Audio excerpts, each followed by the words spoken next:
Lecture des paroles de Dieu Tout-Puissant sur la poursuite de la vérité.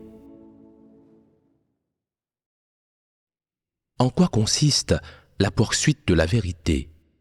1. Certains, dans l'accomplissement de leurs devoirs, agissent souvent de manière arbitraire et irréfléchie. Ils sont extrêmement capricieux. Quand ils sont contents, ils font un peu leur devoir. Et quand ils ne le sont pas, ils boudent et disent « Je suis de mauvaise humeur aujourd'hui. Je ne mangerai rien et je n'accomplirai pas mon devoir. » D'autres doivent alors négocier avec eux et leur dire « Ça n'ira pas. Tu ne peux pas être si capricieux. » Et qu'auront-ils à répondre à cela? Je sais que ça n'ira pas, mais j'ai grandi dans une famille riche et privilégiée. Mes grands-parents et mes tantes m'ont tous gâté, et mes parents étaient encore pires. J'étais leur chérie, la prunelle de leurs yeux. Ils me passaient tout et me gâtaient. Cette éducation m'a donné un tempérament capricieux, de sorte que lorsque j'accomplis un devoir dans la maison de Dieu, je refuse d'en parler avec les autres, de chercher la vérité ou de me soumettre à Dieu.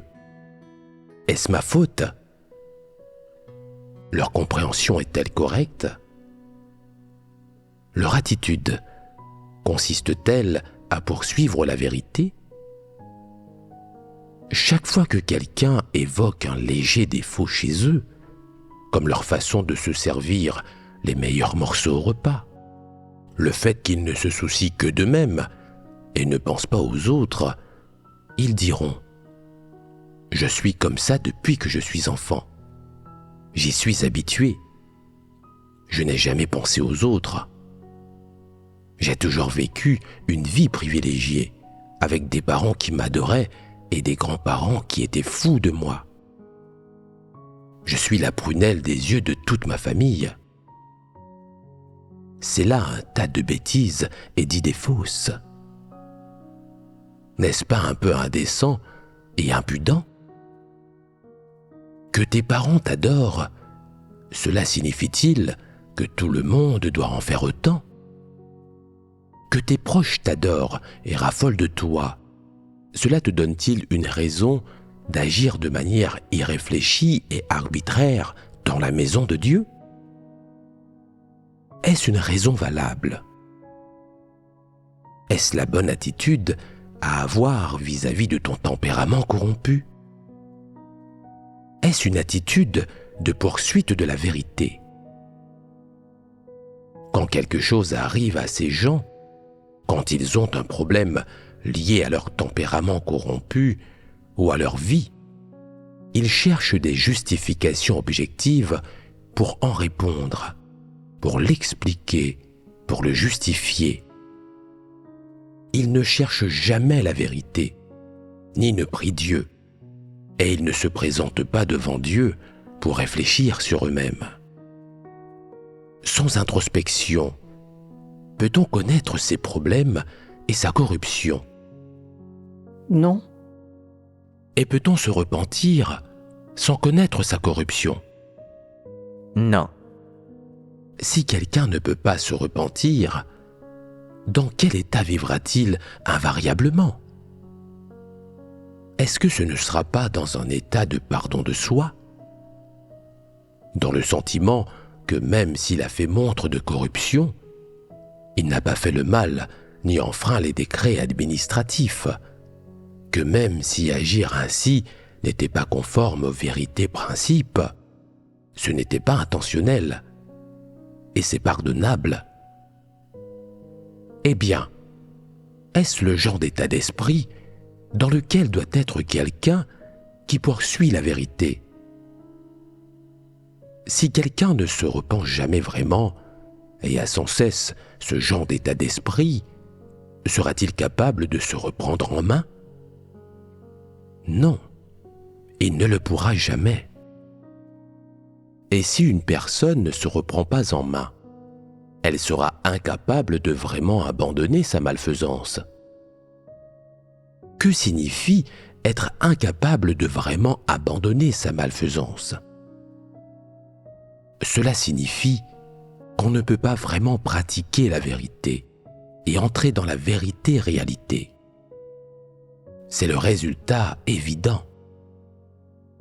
Si tu ne peux pas abandonner ta malfaisance, ni pratiquer la vérité et entrer dans la réalité, alors si tu souhaites faire en sorte que Dieu change ta vie à ton sujet, obtenir l'œuvre du Saint-Esprit, gagner l'éclairage et l'illumination de Dieu et voir Dieu pardonner tes transgressions et résoudre ta corruption, cela sera-t-il possible?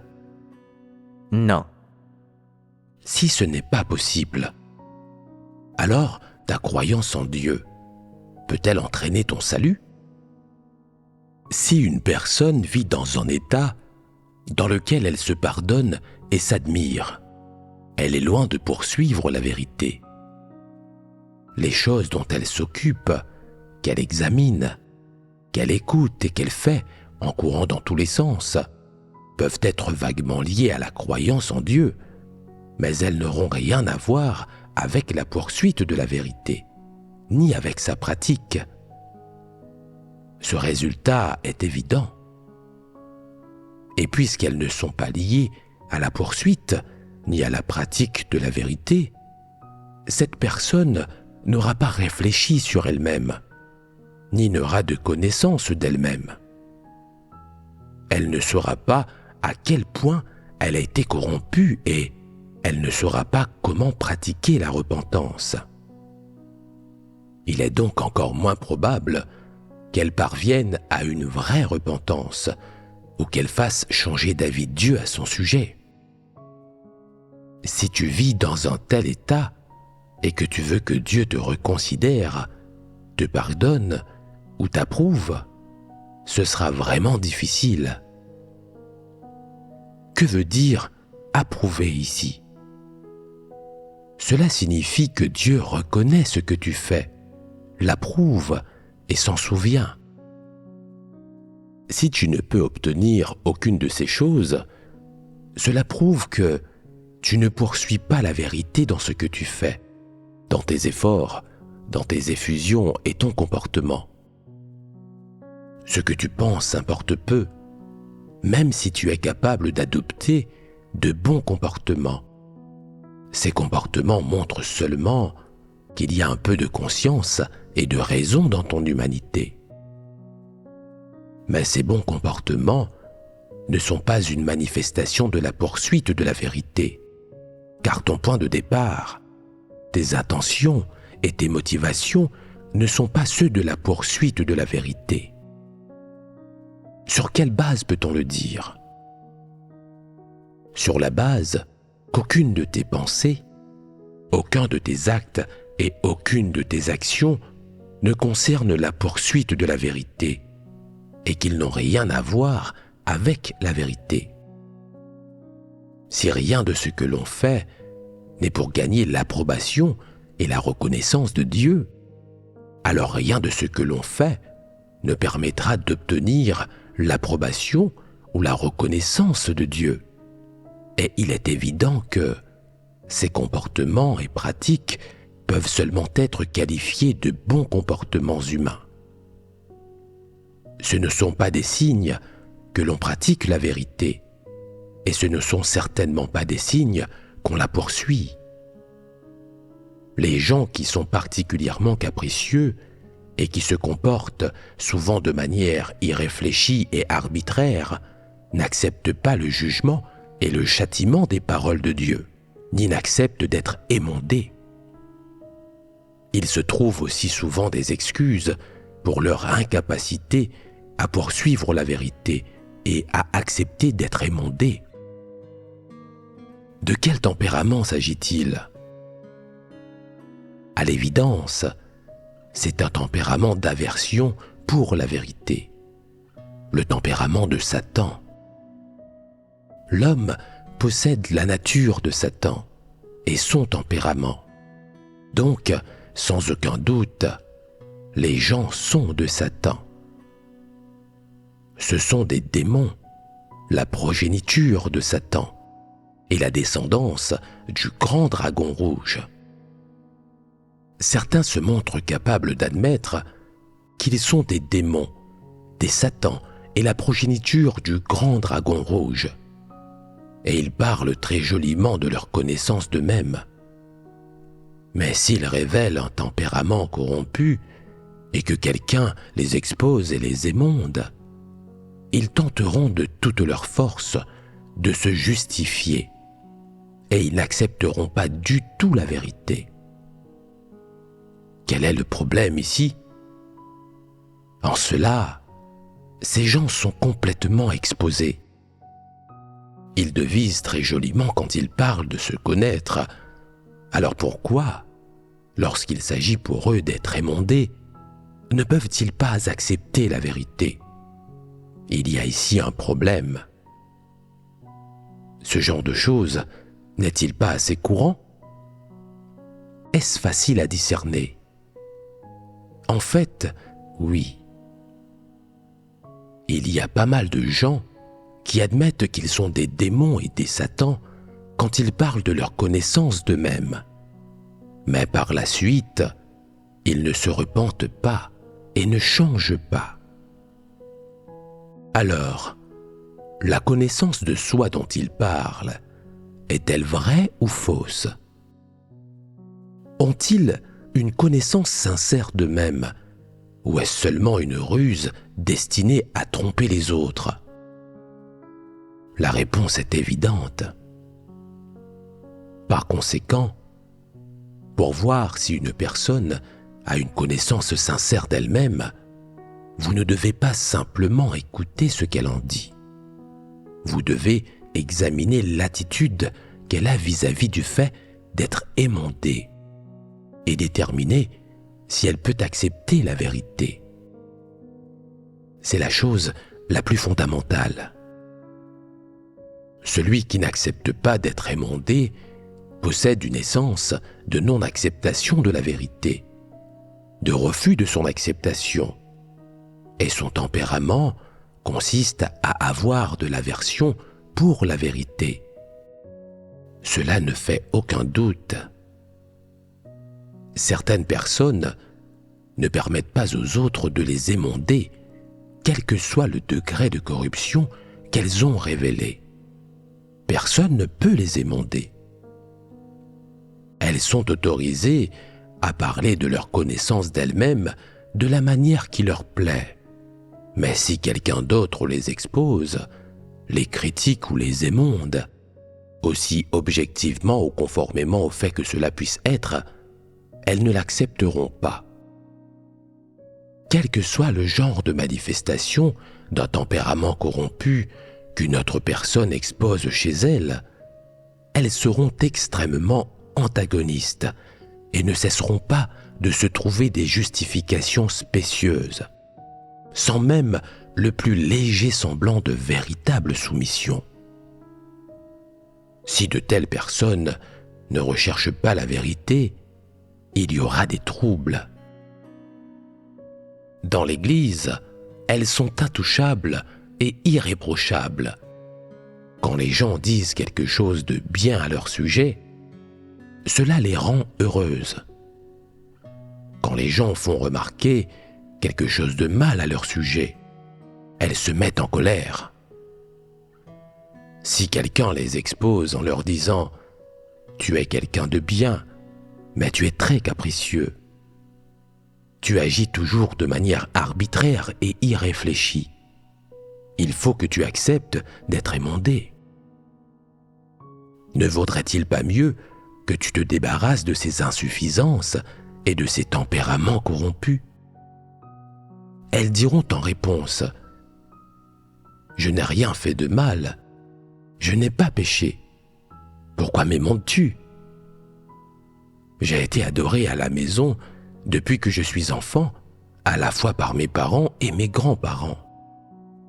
Je suis leur amour, la prunelle de leurs yeux. Maintenant, Ici, dans la maison de Dieu, personne ne m'aime du tout. Ce n'est pas amusant de vivre ici. Vous êtes toujours en train de me trouver tel ou tel défaut et vous essayez de m'émonder. Comment puis-je vivre ainsi? Quel est le problème ici?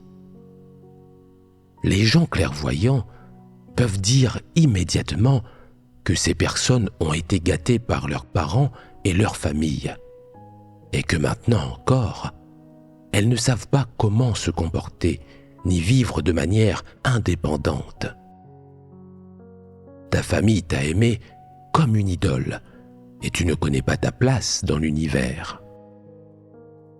Tu as développé les vices de l'arrogance, de l'autosatisfaction et des caprices extrêmes dont tu n'as pas conscience et sur lesquels tu ne sais pas réfléchir. Tu crois en Dieu, mais tu n'écoutes pas ses paroles et tu ne pratiques pas la vérité. Peux-tu gagner la vérité avec une telle croyance en Dieu? Peux-tu entrer dans la vérité réalité?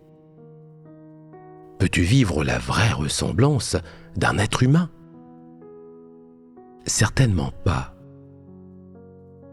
En tant que croyant, tu dois au moins accepter la vérité et te connaître toi-même. Ce n'est qu'ainsi que tu pourras changer. Si tu te fies sans cesse à tes notions et à ton imagination dans ta foi, si tu ne cherches que la paix et le bonheur au lieu de poursuivre la vérité, si tu es incapable de véritable repentance, et si tu n'opères aucun changement dans ta vie tempérament, alors ta croyance en Dieu est dénuée de sens. En tant que croyant, tu dois comprendre la vérité. Tu dois faire des efforts pour te connaître toi-même. Tu dois chercher la vérité, quoi qu'il t'arrive, et tu dois résoudre tout tempérament corrompu qui se manifeste chez toi, en échangeant sur la vérité selon les paroles de Dieu. Si quelqu'un souligne ton tempérament corrompu, ou si tu prends l'initiative de l'examiner toi-même, que tu peux consciemment le confronter aux paroles de Dieu à des fins de comparaison et faire ton introspection, t'examiner et te connaître toi-même, puis continuer en résolvant ton problème et en pratiquant la repentance, tu seras capable de vivre comme un être humain. Ceux qui croient en Dieu doivent accepter la vérité. Si tu te délectes sans cesse du sentiment d'être adoré par les membres de ta famille, toujours heureux d'être la prunelle de leurs yeux, leur amour, que pourras-tu gagner? Tu auras beau être la prunelle de leurs yeux et leur amour, si tu n'as pas la vérité réalité, tu n'es qu'un déchet. Croire en Dieu n'a de valeur que si tu poursuis la vérité. Lorsque tu comprendras la vérité, tu sauras comment te comporter et tu sauras comment vivre afin de connaître le vrai bonheur et d'être une personne qui plaît à Dieu.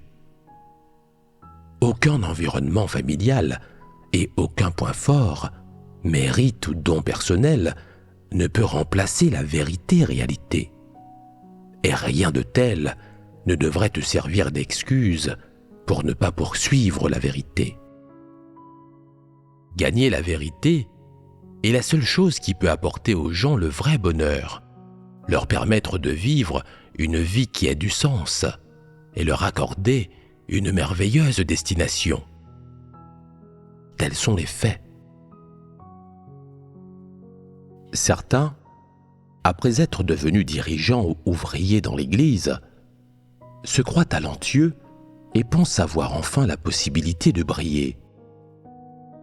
Ils sont contents d'eux-mêmes et commencent à exploiter leurs points forts. Ils laissent libre cours à leurs ambitions et démontrent toutes leurs capacités. Ces personnes ont de la classe et de l'éducation, des compétences organisationnelles et les manières et l'allure d'un dirigeant. Ils étaient premiers de la classe et à la tête du syndicat étudiant à l'université. Ils étaient le directeur ou le président de l'entreprise dans laquelle ils travaillaient. Et lorsqu'ils ont commencé à croire en Dieu et sont venus dans sa maison, ils ont été élus dirigeants, si bien qu'ils se disent « Le ciel ne me laisse jamais tomber ». Il serait difficile pour quelqu'un de si capable que moi de faire profil bas.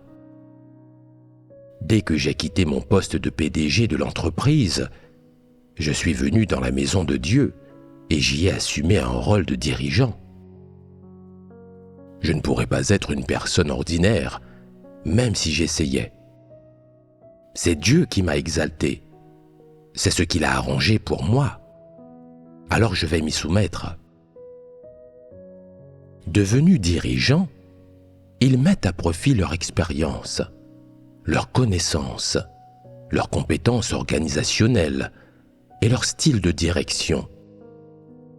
Ils pensent qu'ils sont capables et audacieux, qu'ils sont des individus vraiment habiles et talentueux. Il est donc dommage que cela pose un problème. Ces dirigeants habiles et talentueux, qui sont nés avec la capacité de diriger, qu'est-ce qu'ils font le mieux dans l'Église? Établir un royaume indépendant, s'arroger tout pouvoir et dominer les discussions. Devenus dirigeants, ils ne font rien d'autre que travailler, courir à droite et à gauche, subir des épreuves et payer un prix pour leur prestige et leur statut. Ils ne se soucient de rien d'autre. Ils croient que leur affairement et leur travail sont conformes à la volonté de Dieu, qu'ils n'ont pas de tempérament corrompu, que l'Église a toujours besoin d'eux et que les frères et sœurs ont également besoin d'eux. Ils croient qu'aucun travail ne pourrait se faire sans eux, qu'ils peuvent entièrement s'en charger eux-mêmes et monopoliser le pouvoir. Et ils trouvent assez facilement le moyen d'établir leur royaume indépendant. Ils sont capables de toutes sortes de choses inventives et novatrices. Ils sont particulièrement habiles à agir comme des personnages officiels et à prendre de grands airs. Et ils ont l'habitude de sermonner les autres en les prenant de haut. Il y a juste une chose importante qu'ils ne peuvent pas faire. Devenus dirigeants, ils ne sont plus capables de parler aux autres avec leur cœur, de se connaître eux-mêmes, de remarquer leur propre corruption, ni d'écouter les suggestions des frères et sœurs. Si certains soulèvent des idées différentes lors des discussions de travail, ces dirigeants ne se contenteront pas de les rejeter. Ils le justifieront en leur disant « Vous n'avez pas réfléchi sérieusement à cette proposition. Je suis dirigeant d'église. Si je fais ce que vous dites et que rien ne tourne mal, ça me va. Mais si quelque chose de grave se produit, la responsabilité en incombera à moi seul. Donc, la plupart du temps, vous pouvez exprimer vos opinions. Nous pouvons respecter cette formalité. Mais en fin de compte, ce doit être moi seul qui fais le choix et décide comment les choses sont faites. » Au fil du temps, la plupart des frères et sœurs cessent de participer aux discussions ou d'échanger sur le travail.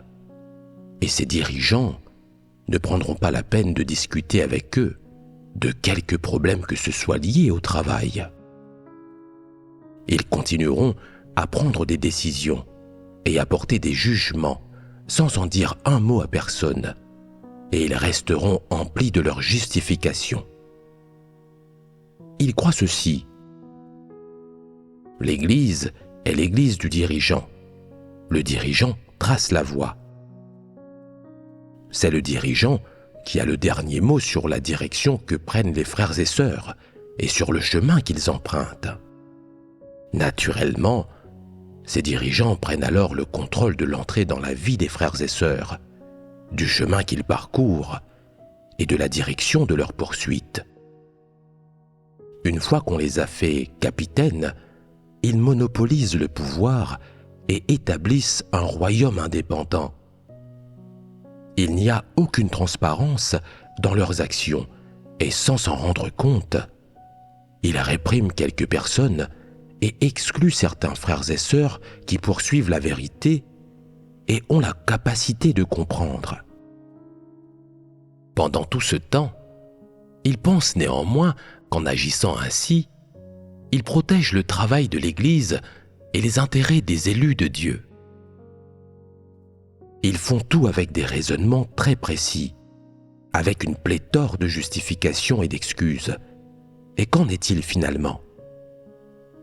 Tout ce qu'ils font, c'est pour protéger leur statut et leur monopole du pouvoir. Ils introduisent dans la maison de Dieu les principes, les voies et les moyens de comportement de la société laïque et de la vie de famille, et pensent que ce faisant, ils protègent les intérêts de la maison de Dieu. Pourtant, ils ne se connaissent jamais eux-mêmes et ne réfléchissent jamais sur eux-mêmes. Même si quelqu'un soulignait qu'ils enfreignent les vérités principes, même s'ils devaient recevoir l'éclairage, la discipline et le châtiment de Dieu, ils n'en auraient aucune conscience. Où est le problème ? Depuis le jour où ils ont pris leur poste de dirigeant, ils ont traité leur devoir comme une carrière, et c'est cela qui les condamne à suivre le chemin des antéchrists et fait qu'ils sont incapables de poursuivre la vérité. Et pourtant, au cours de cette carrière, ils croient que tout ce qu'ils font est la poursuite de la vérité. Comment voient-ils la poursuite de la vérité ? Ils préservent leur propre statut et leur autorité, sous prétexte de protéger les intérêts des frères et sœurs et de la maison de Dieu. Et ils croient que c'est une manifestation de leur poursuite de la vérité. Ils ne savent absolument rien du tempérament corrompu qui se manifeste en eux et qu'ils répandent pendant qu'ils sont à ce poste.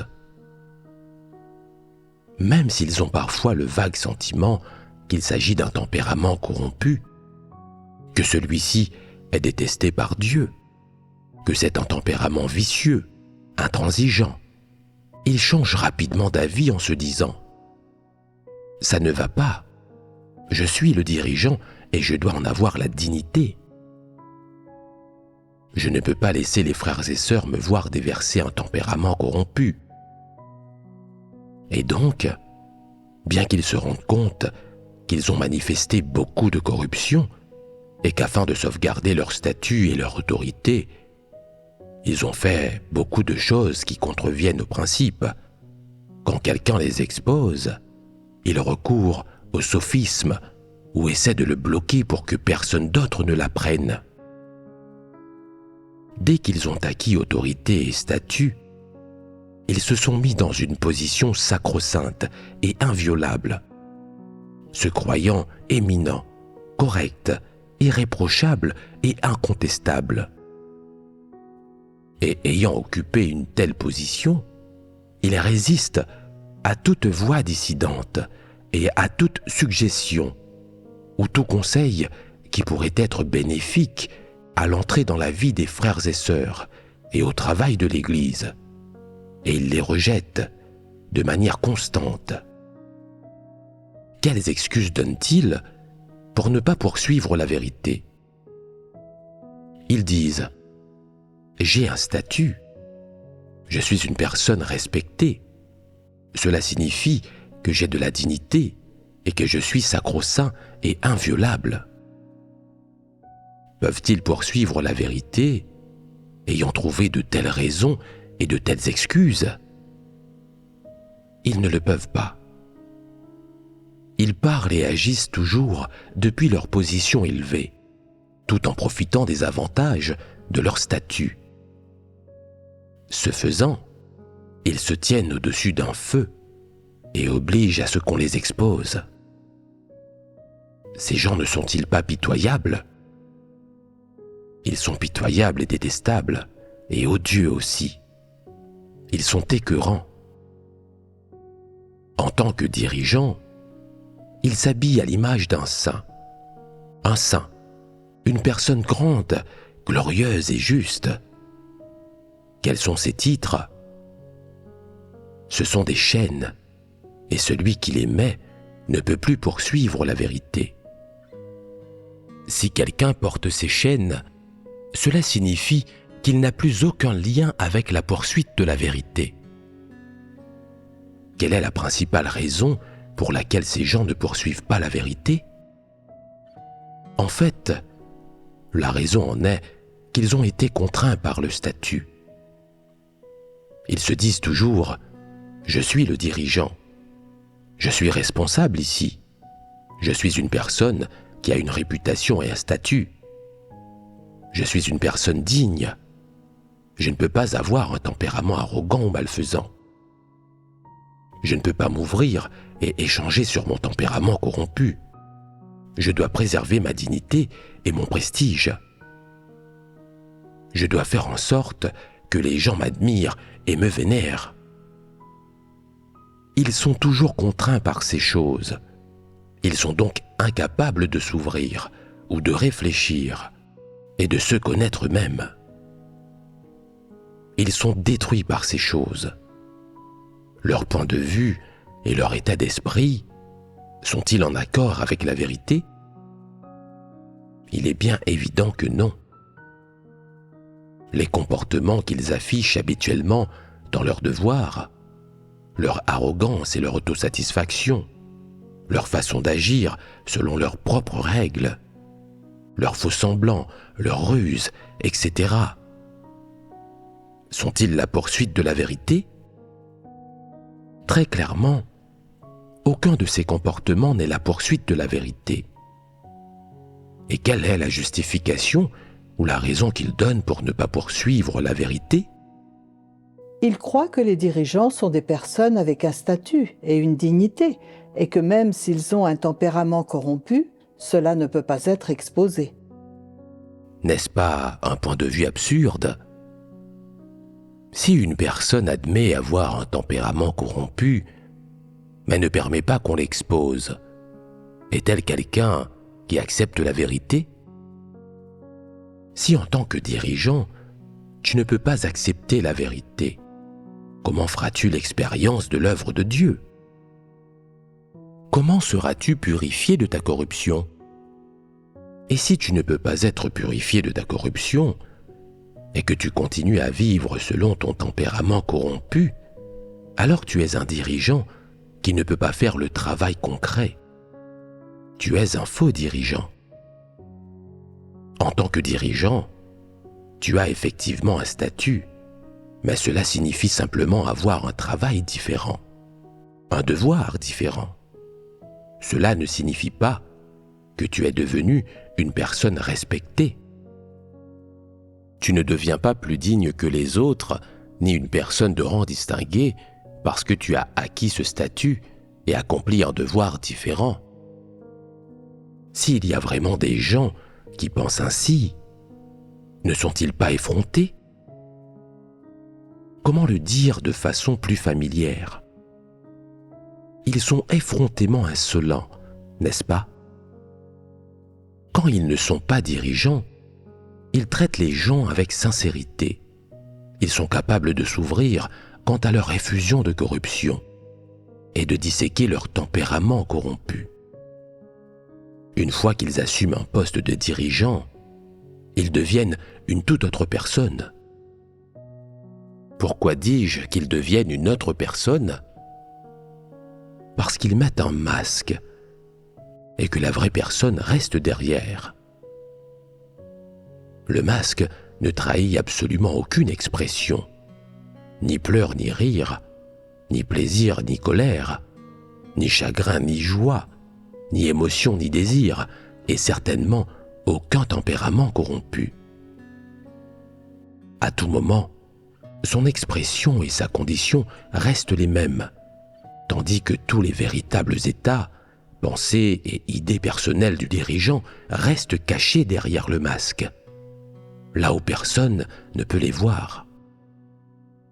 Certains dirigeants et ouvriers se considèrent toujours comme des gens qui ont une réputation et un statut. Comme ils sont terrifiés à l'idée de perdre leur dignité, si quelqu'un devait les émonder, ils n'acceptent pas la vérité. Ils tirent parti de leur statut et de leur autorité pour prononcer des paroles mielleuses et fausses et dissimuler leur tempérament corrompu. En même temps, ils croient à tort qu'ils sont plus distingués et plus saints que les autres en raison de leur statut et qu'ils n'ont donc pas besoin de poursuivre la vérité, que c'est aux autres qu'il revient de poursuivre la vérité.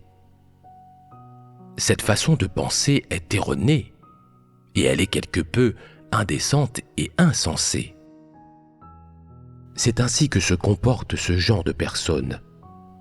D'après l'essence du comportement de ces gens-là, on voit clairement qu'ils ne poursuivent pas la vérité. Au lieu de cela, ils poursuivent le statut et le prestige.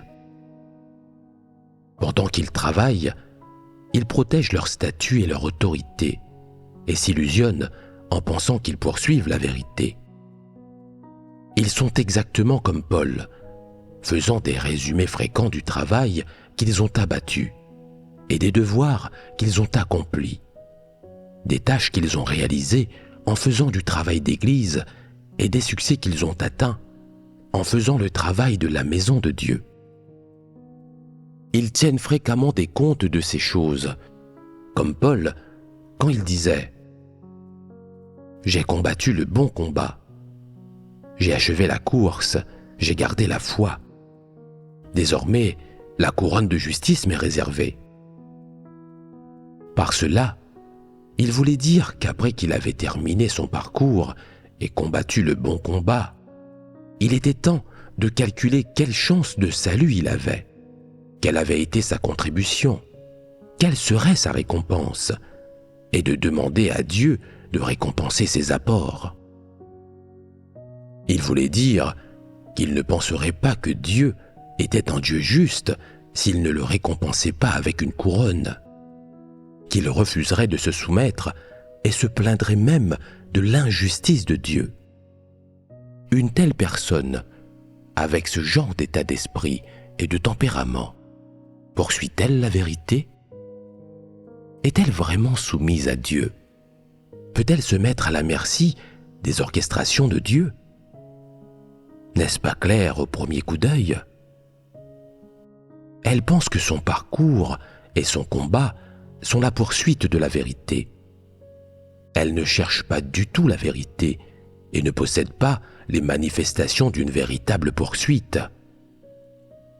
Elle n'est donc pas quelqu'un qui poursuit la vérité. Lequel des problèmes de l'homme notre échange vient-il d'exposer principalement? Plus précisément, lequel des tempéraments corrompus de l'homme a-t-il principalement exposé? L'un des plus fondamentaux est que l'homme a de l'aversion pour la vérité et refuse de l'accepter. C'est un type de comportement très spécifique. Un autre, d'importance aussi, est quelque chose qui existe dans le tempérament essence de chaque personne. L'intransigeance. Cela se manifeste aussi de manière assez concrète et évidente, n'est-ce pas? Voilà deux des principales façons dont le tempérament corrompu de l'homme se manifeste et se répand. Ces comportements spécifiques, ces points de vue spécifiques, ces attitudes, etc., illustrent véritablement et précisément la présence d'un élément d'aversion pour la vérité dans le tempérament corrompu de l'homme. Bien sûr, ce qui est le plus visible dans le tempérament de l'homme, ce sont les manifestations de l'intransigeance. Quoi que Dieu dise, et quels que soient les tempéraments corrompus de l'homme exposés au cours de l'œuvre de Dieu, les gens refusent obstinément de le reconnaître et y résistent. Au-delà de la résistance évidente et du rejet méprisant, il y a bien sûr un autre type de comportement, celui des gens qui ne se préoccupent pas de l'œuvre de Dieu, comme si l'œuvre de Dieu n'avait rien à voir avec eux. Que signifie ne pas se préoccuper de Dieu? C'est le fait d'une personne qui déclare « Dis ce que tu veux, ça n'a rien à voir avec moi. Aucun de tes jugements et aucune de tes expositions n'a quoi que ce soit à voir avec moi. Je ne l'accepte pas et ne le reconnais pas. » Peut-on qualifier une telle attitude d'intransigeante? C'est une manifestation de l'intransigeance. Ces gens disent « Je vis comme je veux, de la manière qui me met à l'aise et de la manière qui me rend heureux. » Les comportements dont tu parles, comme l'arrogance, la tromperie, l'aversion pour la vérité, la malfaisance, la méchanceté, etc., même si je les ai, et alors? Je ne les examinerai pas, ni ne les connaîtrai, ni ne les accepterai. C'est ainsi que je crois en Dieu. Que vas-tu faire à ce sujet? C'est une attitude intransigeante. Lorsque les gens ne se préoccupent pas des paroles de Dieu ou n'y prêtent pas attention, ce qui signifie qu'ils ignorent constamment Dieu, indépendamment de ce qu'il dit, qu'il parle sous forme de rappel, d'avertissement ou d'exhortation, quelle que soit la manière de parler qu'il emploie, et quelle que soit la source et les buts de son discours, alors leur attitude est intransigeante. Cela signifie qu'ils ne prêtent aucune attention à la volonté pressante de Dieu, et encore moins à son désir sincère et bien intentionné de sauver l'homme. Quoi que tu fasses, les gens n'ont pas la détermination pour coopérer, et ils ne veulent pas s'efforcer d'atteindre la vérité. Même s'ils reconnaissent que le jugement et la révélation de Dieu sont entièrement factuels, il n'y a aucun remords dans leur cœur et ils continuent à croire comme ils le faisaient auparavant. Au bout du compte, après avoir entendu de nombreux sermons, ils disent la même chose. « Je suis un vrai croyant. En tout cas, mon humanité n'est pas médiocre. Je ne ferai pas délibérément le mal. Je suis capable de renoncer aux choses. Je peux supporter les épreuves et je suis prêt à payer le prix de ma foi. Dieu ne m'abandonnera pas. » N'est-ce pas exactement comme ce que Paul a dit? « J'ai combattu le bon combat. J'ai achevé la course. J'ai gardé la foi. Désormais, la couronne de justice m'est réservée. » Voilà le genre d'attitude que les gens ont. Quel est le tempérament qui sous-tend une telle attitude? L'intransigeance. Un tempérament intransigeant est-il difficile à changer? Y a-t-il un chemin pour le faire?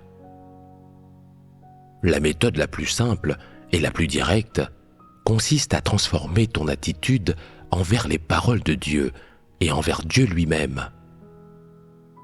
Comment peux-tu transformer ces choses?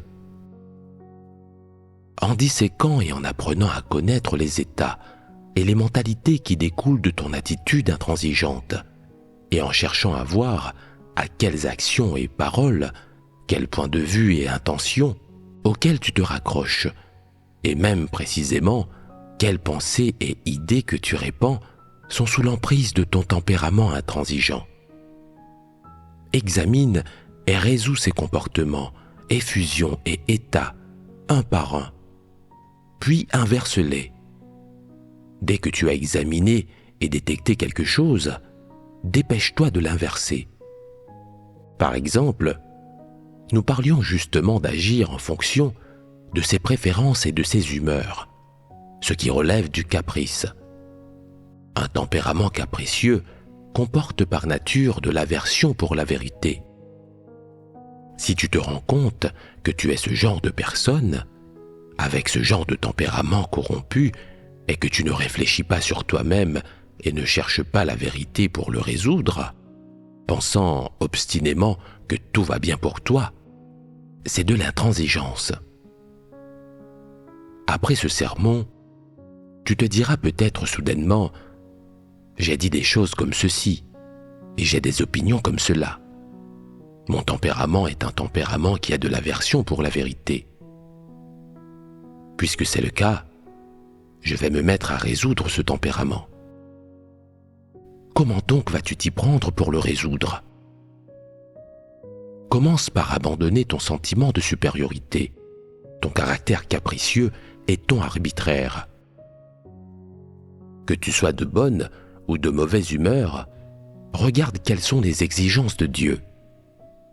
Si tu peux te rebeller contre la chair et pratiquer conformément aux exigences de Dieu, comment va-t-il te voir ?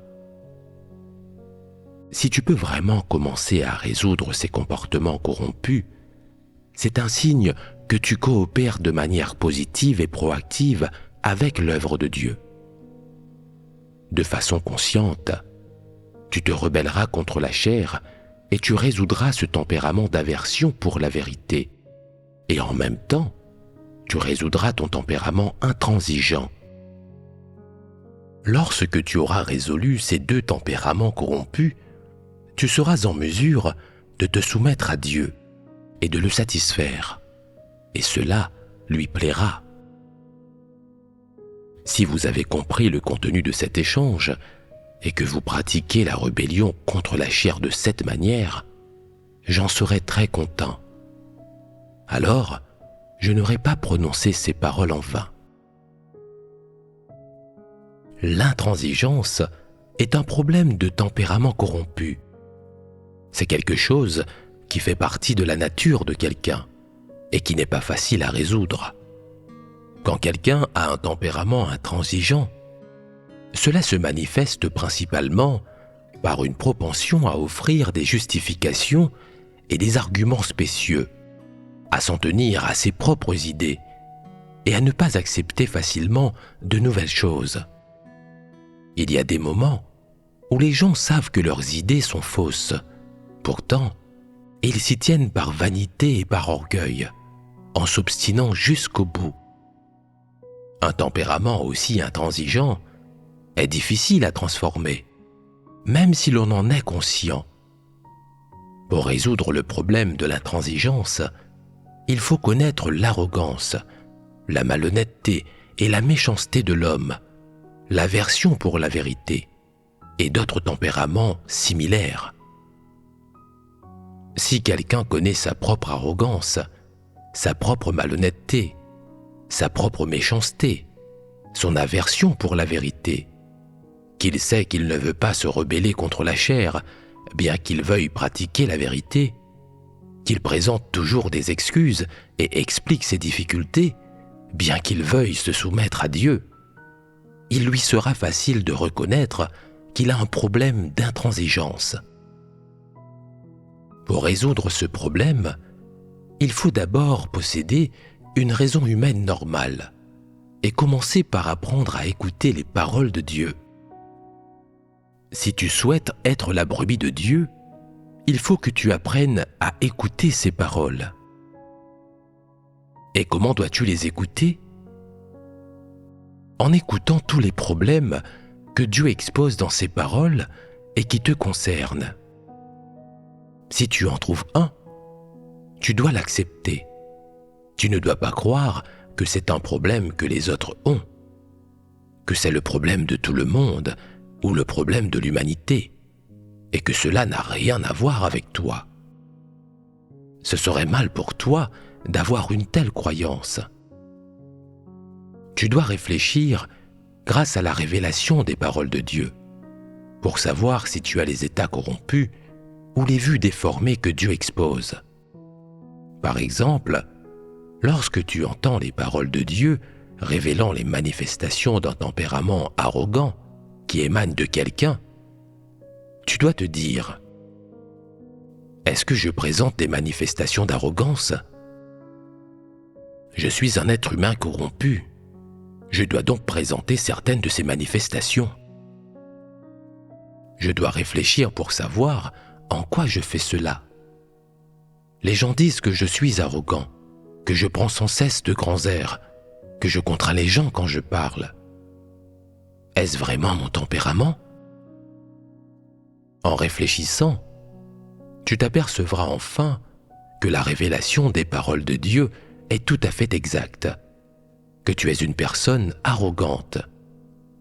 Et comme la révélation des paroles de Dieu est tout à fait exacte, comme elle correspond parfaitement à ta situation, sans la moindre divergence, et qu'elle semble encore plus exacte après réflexion, tu dois accepter le jugement et le châtiment de ces paroles, et discerner, et arriver à connaître l'essence de ton tempérament corrompu selon elles.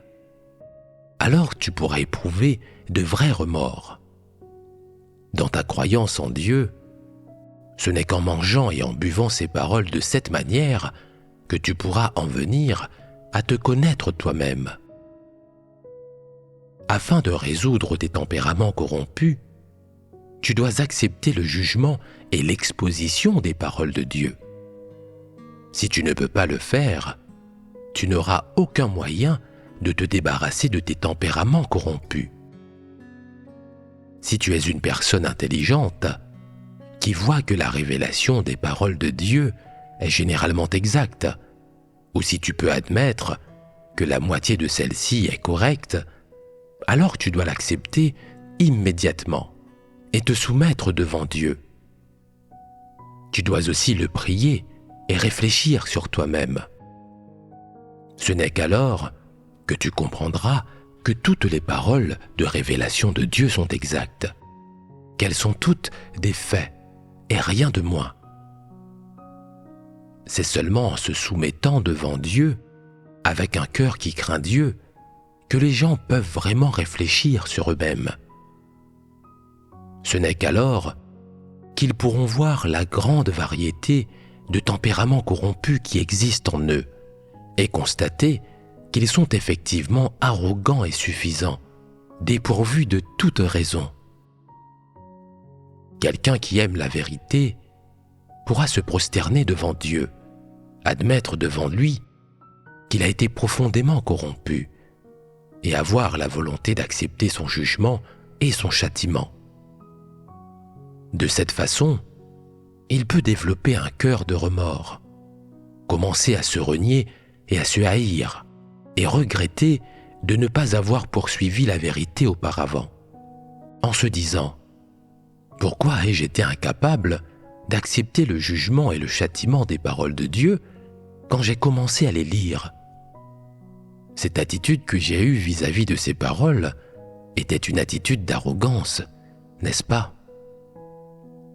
Comment ai-je pu être aussi arrogant ? Après avoir fréquemment réfléchi sur lui-même de cette manière, pendant un certain temps, il reconnaîtra qu'il est en effet arrogant, qu'il n'est pas entièrement capable d'admettre que les paroles de Dieu sont la vérité et les faits, et qu'il n'a vraiment pas la moindre raison. Mais c'est une chose difficile de se connaître soi-même.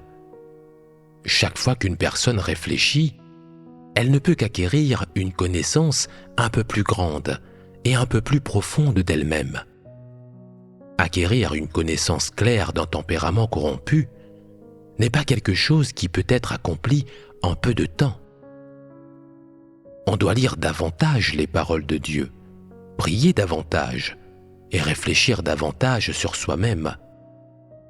Ce n'est qu'ainsi qu'on pourra progressivement en venir à se connaître soi-même. Tous ceux qui se connaissent vraiment ont échoué et trébuché à plusieurs reprises dans le passé, après quoi ils ont lu les paroles de Dieu. Ils l'ont prié et ont réfléchi sur eux-mêmes. Et ils en sont ainsi venus à voir clairement la vérité de leur propre corruption et à sentir qu'ils étaient en effet profondément corrompus et absolument privés de la vérité réalité. Si tu fais l'expérience de l'œuvre de Dieu de cette façon, que tu le pries et que tu cherches la vérité quand il t'arrive des choses, tu parviendras progressivement à te connaître toi-même. Puis un jour, ton cœur sera enfin clair. J'ai peut-être un peu plus de calibre que les autres, mais cela m'a été donné par Dieu. Je suis sans cesse vantard. J'essaie de surpasser les autres quand je parle et d'amener les gens à faire les choses à ma façon. Je manque vraiment de raison. C'est de l'arrogance et de l'autosatisfaction. Par la réflexion, j'ai appris mon propre tempérament arrogant. C'est l'éclairage et la grâce de Dieu, et je l'en remercie. Est-ce une bonne ou une mauvaise chose d'apprendre ton propre tempérament corrompu? Une bonne chose. À partir de là, tu dois chercher comment parler et agir avec raison et obéissance. Comment te tenir sur un pied d'égalité avec les autres. Comment traiter les autres équitablement, sans les contraindre. Comment considérer correctement ton calibre, tes dons, tes points forts, et ainsi de suite. De cette façon, comme une montagne réduite en poussière, un coup à la fois, ton tempérament arrogant sera résolu. Après cela, lorsque tu interagiras avec les autres, ou quand tu travailleras avec eux pour accomplir un devoir, tu seras en mesure de traiter leur point de vue correctement et d'y prêter une attention particulière et attentive en les écoutant. Et lorsque tu les entendras exprimer un point de vue correct, tu feras cette découverte. Il semble que mon calibre ne soit pas le meilleur.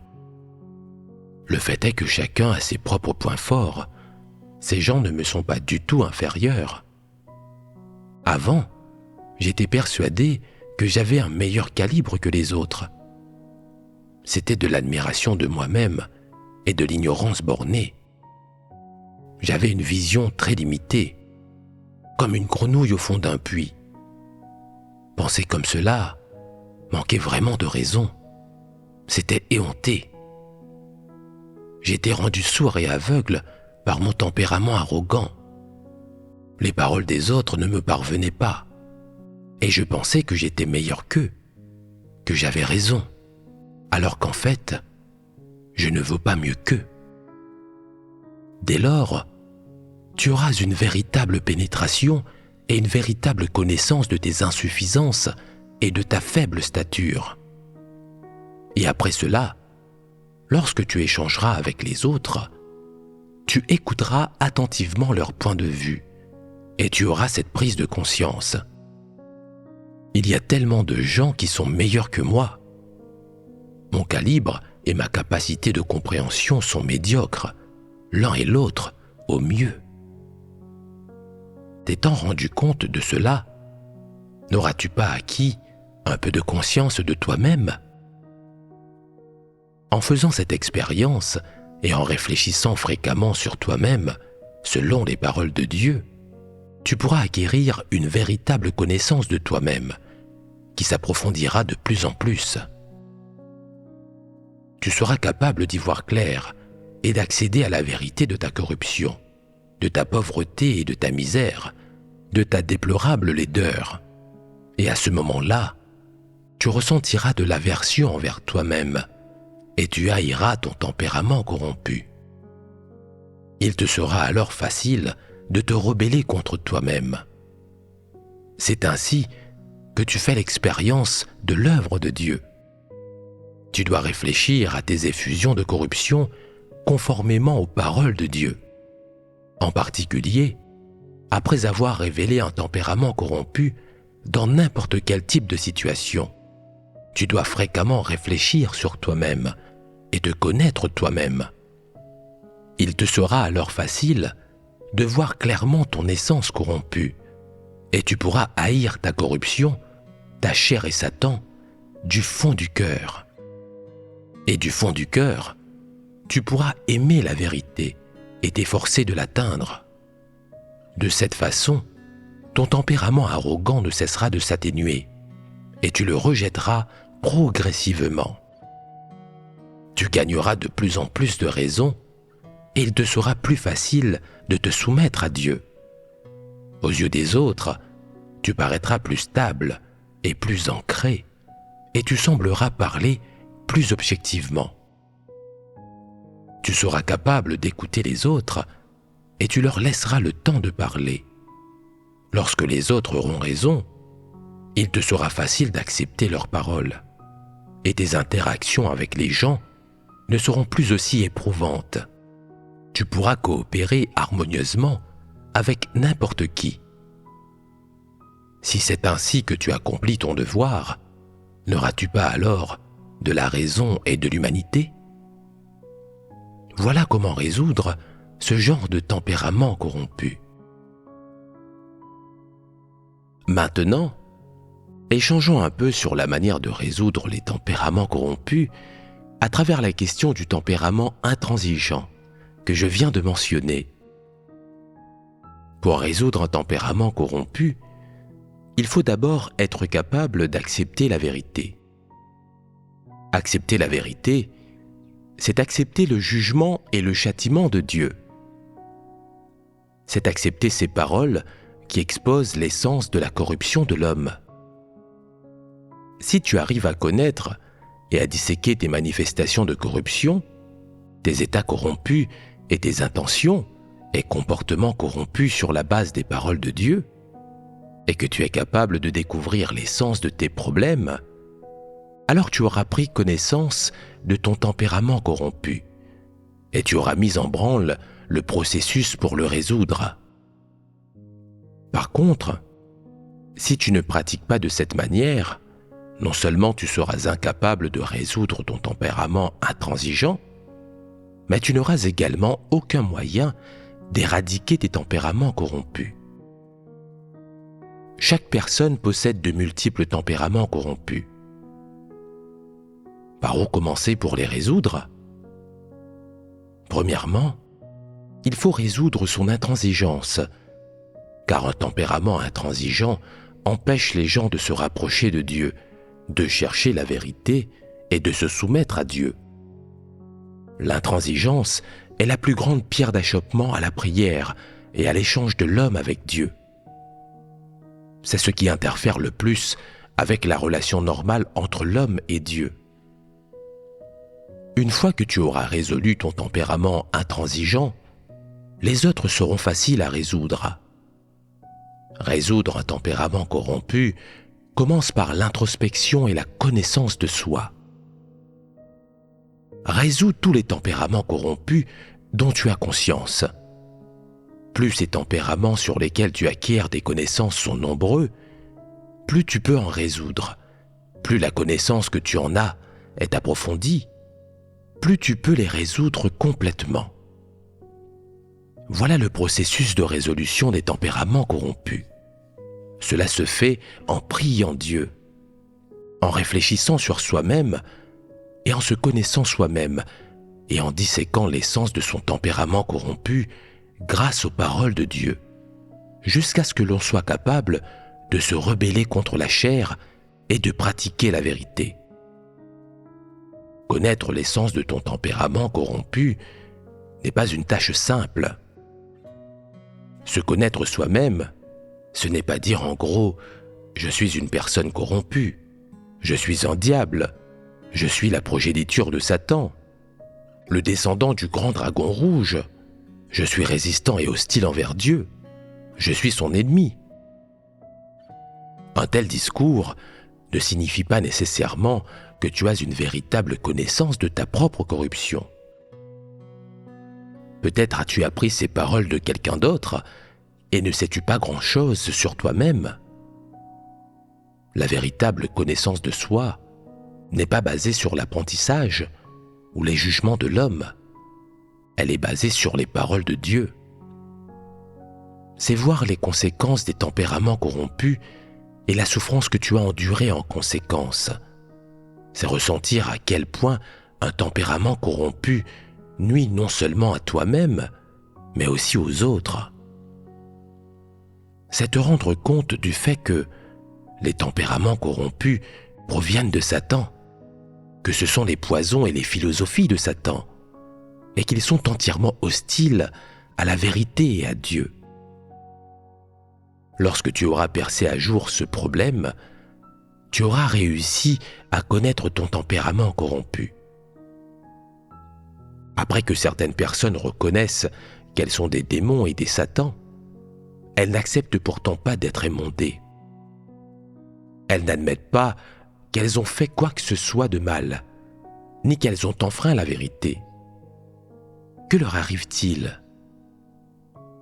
Elles ne se connaissent toujours pas. Certaines personnes disent qu'elles sont des démons et des satans. Mais si tu leur demandais « Pourquoi dis-tu que tu es un démon ?» elles seraient incapables de répondre. Cela montre qu'elles ne connaissent pas leur tempérament corrompu, ni leur nature essence. Si elles pouvaient voir que leur nature est la nature du diable, que leur tempérament corrompu est le tempérament de Satan, et admettre qu'elles sont donc un démon, elles connaîtraient alors leur propre nature et sens. La véritable connaissance de soi est atteinte par l'exposition, le jugement, la pratique et l'expérience des paroles de Dieu. Elle est atteinte par la compréhension de la vérité. Si une personne ne comprend pas la vérité, alors quoi qu'elle dise sur sa connaissance d'elle-même, c'est creux et peu concret, car elle ne peut pas trouver ni saisir ces choses qui sont à la racine et qui sont essentielles. Pour se connaître, il faut reconnaître quel tempérament corrompu on a révélé dans des cas spécifiques, savoir quelle était son intention, comment on s'est comporté, par quoi on a été contaminé et pourquoi on ne pouvait pas accepter la vérité.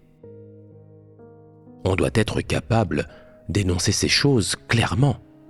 Alors seulement, on peut se connaître soi-même. Certaines personnes, lorsqu'elles sont confrontées à l'émondage, admettent qu'elles ont de l'aversion pour la vérité, qu'elles ont des soupçons et des incompréhensions à propos de Dieu, et qu'elles se méfient de lui. Elles reconnaissent également que toutes les paroles de Dieu qui jugent et exposent l'homme sont factuelles. Cela montre qu'elles ont un peu de connaissance d'elles-mêmes. Mais parce qu'elles n'ont pas de connaissance de Dieu, ni de son œuvre, parce qu'elles ne comprennent pas sa volonté, leur connaissance d'elles-mêmes est assez superficielle.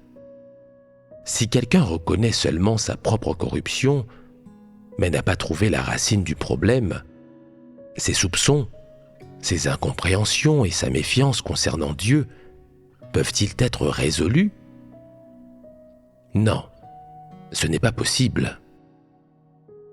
C'est pourquoi la connaissance de soi est davantage qu'une simple reconnaissance de sa corruption et de ses problèmes.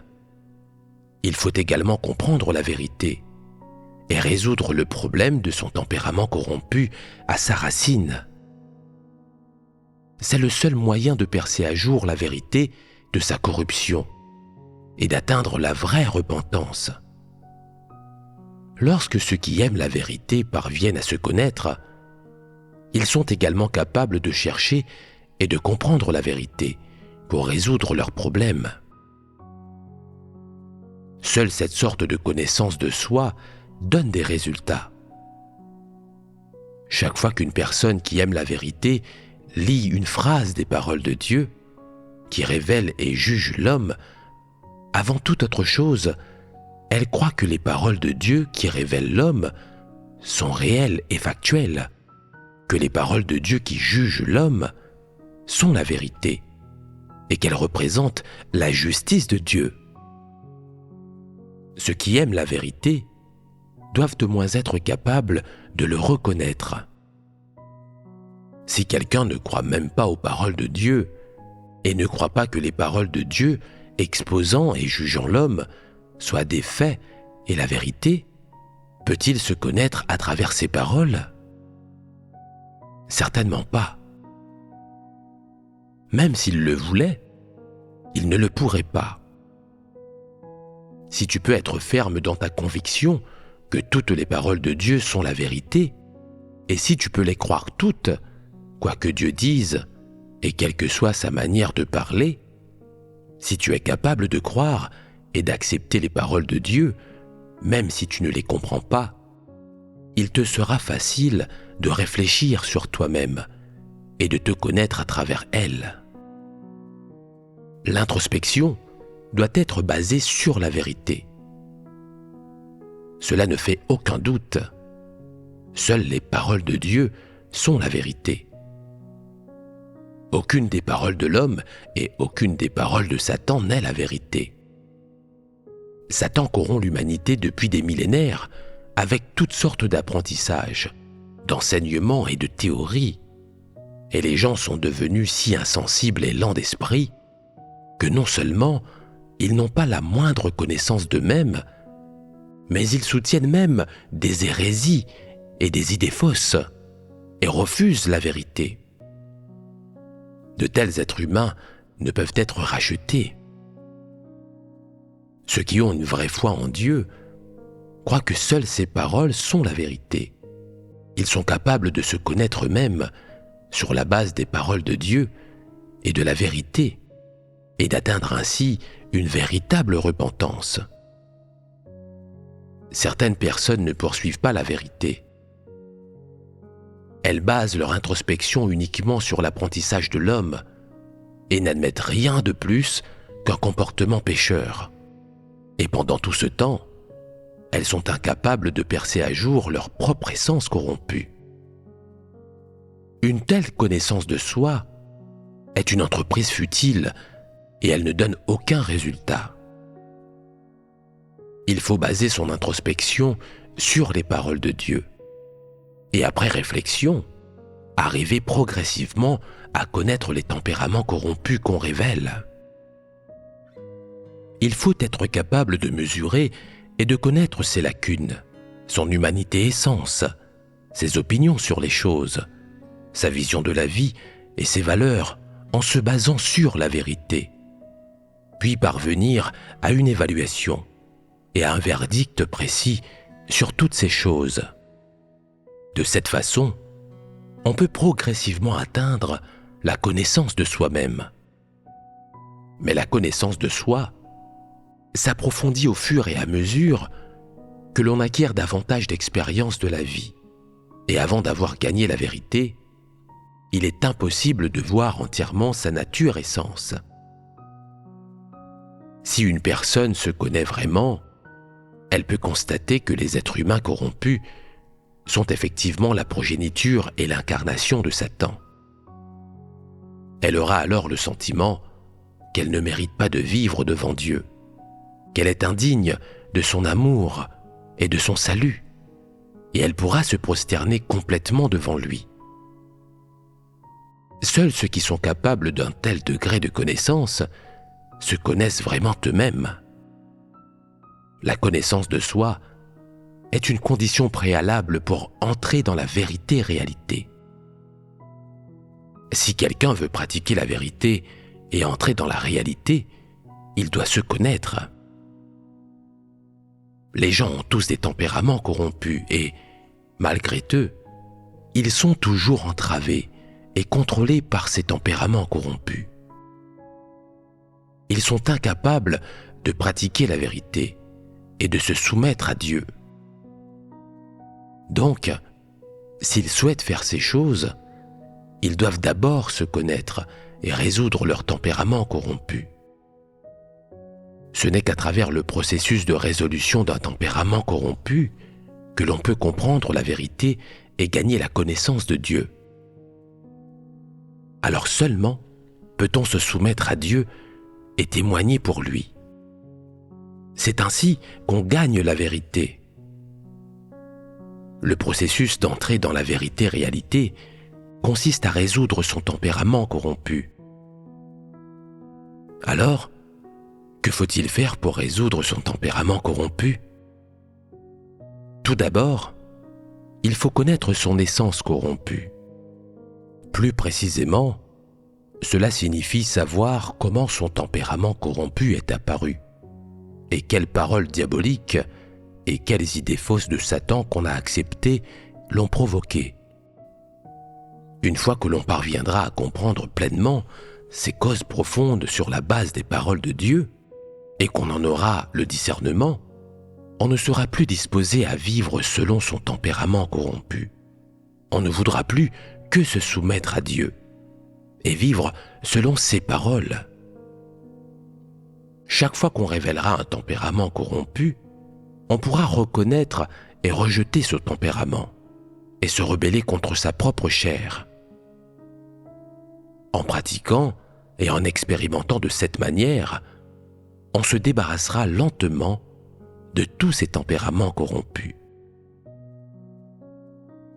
Certains disent « Quand j'ai lu les paroles d'exposition et de jugement de Dieu, j'ai réfléchi sur moi-même et je me suis rendu compte que j'étais arrogant, malhonnête, égoïste, malfaisant, intransigeant et dépourvu d'humanité. » Certains disent même qu'ils sont extrêmement arrogants, qu'ils sont des bêtes, qu'ils sont des démons et des satans. Est-ce là une vraie connaissance de soi? S'ils parlent avec le cœur, et pas seulement en copiant quelque chose, cela montre qu'ils ont au moins une certaine connaissance d'eux-mêmes. La seule question étant de savoir si celle-ci est superficielle ou profonde. S'ils copient quelque chose, qu'ils répètent les paroles de quelqu'un d'autre, alors ce n'est pas une véritable connaissance de soi. La connaissance de son tempérament corrompu doit être concrète, jusqu'à la moindre question et au moindre état, ce qui implique des détails tels que les états, les effusions, les comportements, les pensées et les idées qui se rapportent au tempérament corrompu. Ce n'est qu'alors que l'on peut vraiment se connaître. Et quand une personne se connaît vraiment, son cœur s'emplira de remords et elle deviendra capable d'un vrai repentir. Quelle est la première chose que l'on doit pratiquer pour se repentir? Il faut admettre ses erreurs. Admettre ses erreurs n'est pas la bonne façon de l'exprimer. Il s'agit plutôt de reconnaître et de savoir que l'on a un certain tempérament corrompu. Si quelqu'un dit que son tempérament corrompu est une sorte d'erreur, il se trompe. Un tempérament corrompu est quelque chose qui fait partie de sa nature, quelque chose qui contrôle la personne. Ce n'est pas la même chose qu'une erreur ponctuelle.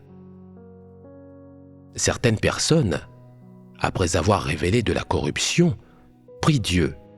« Oh mon Dieu, j'ai fait une erreur, je suis désolé. » C'est inadéquat. Admettre un péché serait plus approprié.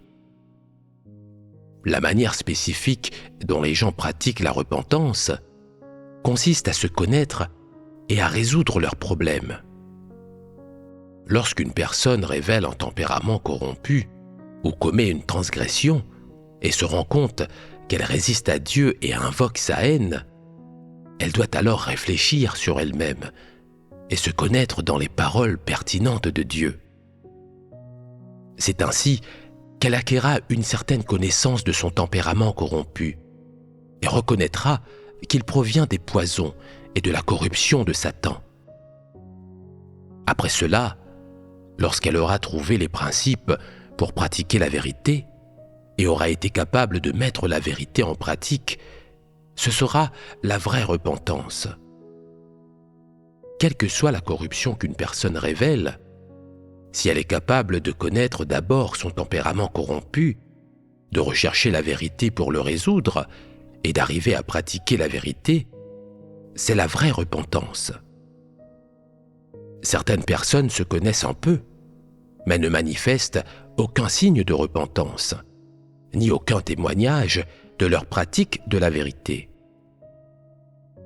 Si elles restent inchangées après avoir acquis la connaissance d'elles-mêmes, c'est loin d'être une vraie repentance. Pour atteindre la vraie repentance, il faut résoudre ces tempéraments corrompus. Alors, comment spécifiquement doit-on pratiquer et entrer afin de résoudre ces tempéraments corrompus? Voici un exemple. Les gens ont des tempéraments malhonnêtes. Ils mentent et trichent sans arrêt. Si tu t'en rends compte, alors le principe de pratique le plus simple et le plus direct pour résoudre ta malhonnêteté est d'être une personne honnête, de dire la vérité et de faire des choses honnêtes. Le Seigneur Jésus a dit que votre parole soit oui, oui, non, non. Pour être une personne honnête, il faut suivre les principes des paroles de Dieu. Cette pratique simple est la plus efficace. Elle est facile à comprendre et à mettre en pratique. Cependant, parce que les gens sont si profondément corrompus, parce qu'ils ont tous des natures sataniques et vivent selon des tempéraments sataniques, il leur est assez difficile de pratiquer la vérité. Ils aimeraient être honnêtes, mais ils ne le peuvent pas. Ils ne peuvent s'empêcher de dire des mensonges et de se livrer à des ruses. Et bien qu'ils puissent ressentir des remords après l'avoir reconnu, ils resteront incapables de se débarrasser des contraintes de leur tempérament corrompu. Et ils continueront à mentir et à tricher comme ils le faisaient auparavant. Comment ce problème doit-il être résolu? En partie, en sachant que l'essence de son tempérament corrompu est laide et méprisable, et en étant capable de haïr cela du fond du cœur. Une autre partie de la résolution du problème consiste à s'entraîner à pratiquer selon la vérité principe. Que votre parole soit oui, oui, non, non. Lorsque tu pratiques ce principe, tu es en train de résoudre ton tempérament malhonnête. Naturellement, si tu es capable de pratiquer conformément aux vérités principes, tout en résolvant ton tempérament malhonnête, c'est une manifestation de ta transformation et le début de ton vrai repentir. Et Dieu approuve cela. Cela signifie que lorsque tu te reprends en main, Dieu change d'avis à ton sujet. En fait, quand Dieu fait cela, c'est une sorte de pardon pour les tempéraments corrompus et la rébellion de l'homme. Il pardonne aux gens et ne se souvient pas de leurs péchés ni de leurs transgressions. Est-ce suffisamment précis? Avez-vous compris? Voici un autre exemple.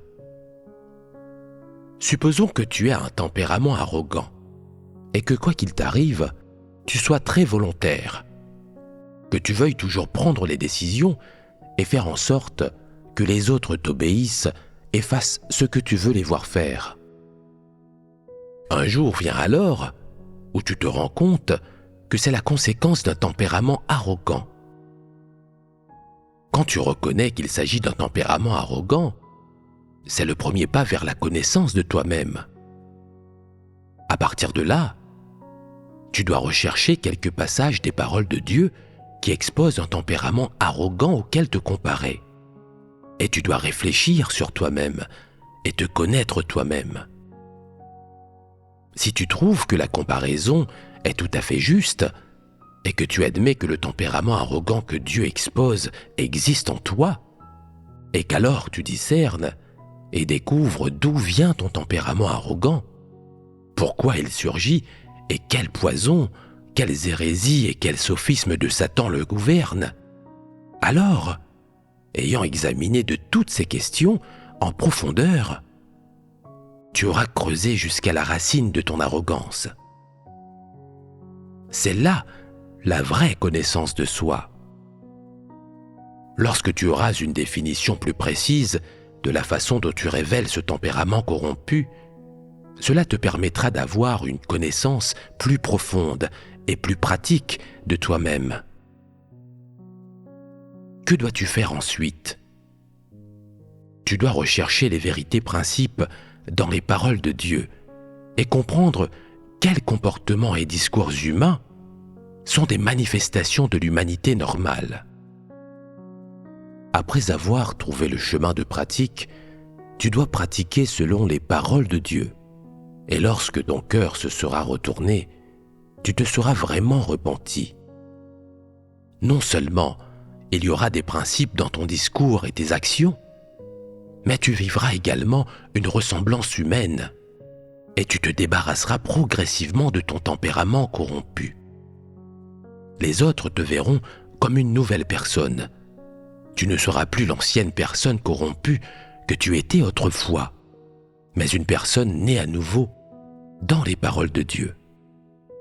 Une telle personne est une personne dont la vie tempérament a été changée.